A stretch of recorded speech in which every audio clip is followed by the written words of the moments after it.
நான் அவங்க சீனியரு, இவங்க இப்படி தான் இருக்கணும் அப்படின்லாம் நான் சொல்ல வரல. பட் அந்த டைமில் அவங்கள பேச அனுமதிக்கல. மேபி அவங்கள இப்போ நான் வந்து அவங்கள பேச விட்டுட்டு அதுக்கப்புறம் இவங்க டீம் கிட்ட இன்ஃபார்ம் பண்ணி அவங்க அந்த மாதிரி அட்ரஸ் பண்ணுறதெல்லாம் தூக்கிடுங்க அப்படின்னு சொல்லியிருக்கலாம். குரேஷி, மணிமேகலை அண்ட் பிரியங்கா இவங்க 2 பேருக்கும் இடையில நடந்த சண்டையை பற்றி ஒரு வீடியோ ஒன்று ரிலீஸ் பண்ணியிருக்காரு. அந்த ஒரு வீடியோவில் அவர் மணிமேகலை மேலே தான் தப்பு இருக்கிற மாதிரி பேசியிருக்காரு. அவர் என்ன சொல்லியிருக்காரு அப்படின்னா, பிரியங்கா வந்து ஒரு சீனியர் அப்படின்றனால அவங்களுக்கு பொறுத்து போகணும் அப்படின்னு நான் சொல்ல வரல. மணிமேகலை அத்தனை பேருக்கு முன்னாடி அவங்க அந்த மாதிரி சொல்லியிருக்க கூடாது. நீங்கள் வேணா பிரியங்காவை தனியாக கூட்டிட்டு போய் நீங்கள் இந்த மாதிரி பண்ணுறீங்க, அது எனக்கு பிடிக்கலன்னு சொல்லிட்டு அவங்க டேரெக்டாகவே சொல்லியிருக்கலாம் அப்படின்ற மாதிரி சொல்கிறாரு. அது மட்டும் இல்லாமல் அவங்கள பற்றி தப்பாக பேசி யூடியூப்ல வீடியோ அப்லோட் பண்ணுறதும் ஒரு தப்பு அப்படின்ற மாதிரி தான் அவர் பேசியிருக்காரு. என்ன பேசுறாரு அப்படின்றத பற்றி ஒரு சின்ன கிளிப் இதை பார்த்துட்டு வாங்களேன். பட் மணிமேகலை இதையும் சொல்லியிருக்காங்க, நான் டீம் கிட்ட நான் நிறைய வாட்டி சொல்லிட்டேன், பட் வந்து அவங்க கேட்க மாட்டாங்க அப்படின்னு சொல்லும்போது வேற ஒரு இருக்குது. ஏன்னா இப்போ வந்து ஒரு கார்பரேட்டில் நம்ம எல்லாருமே ஒர்க் பண்ணும்போது ஒரு என்ன சொல்கிறது, ஒரு கொலீக் கிட்ட வந்து பேசும்போது இன்கேஸ் வந்து அவங்களுக்கு அப்படி சொல்ல முடியலன்னா எல்லாரும் முன்னாடி சொல்லியிருக்க வேணாம், தனியாக வந்து பிரியங்காவை கூப்பிட்டு, ஏன்னா 2 பேர் ஃப்ரெண்ட்ஸ் தான், கூப்பிட்டு வந்து சொல்லியிருக்கலாம், இந்த மாதிரி நீங்கள் வந்து அந்த மாதிரி சம்மப் பண்ணுறதுல எனக்கு பிடிக்கல, ஸோ அதை நீங்கள் பண்ணாதீங்க அப்படின்னு சொன்னால் பிரியங்கா இது ஒரு மேட்டரே இல்லை அப்படின்னு சொல்லிட்டு அவங்க பாட்டுக்கு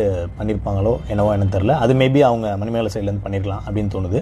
குரேஷி அவர்கள் சொல்கிற இந்த ஒரு கருத்தை பற்றி நீங்கள் என்ன நினைக்கிறீங்கன்னு சொல்லிட்டு கமெண்ட்டில் சொல்லுங்கள். உங்களுக்கு இந்த வீடியோ பிடிச்சிருந்தா மறக்காமல் லைக் பண்ணிவிட்டு நம்மளோட சேனலுக்கு சப்ஸ்கிரைப் பண்ணி வச்சுக்கோங்க.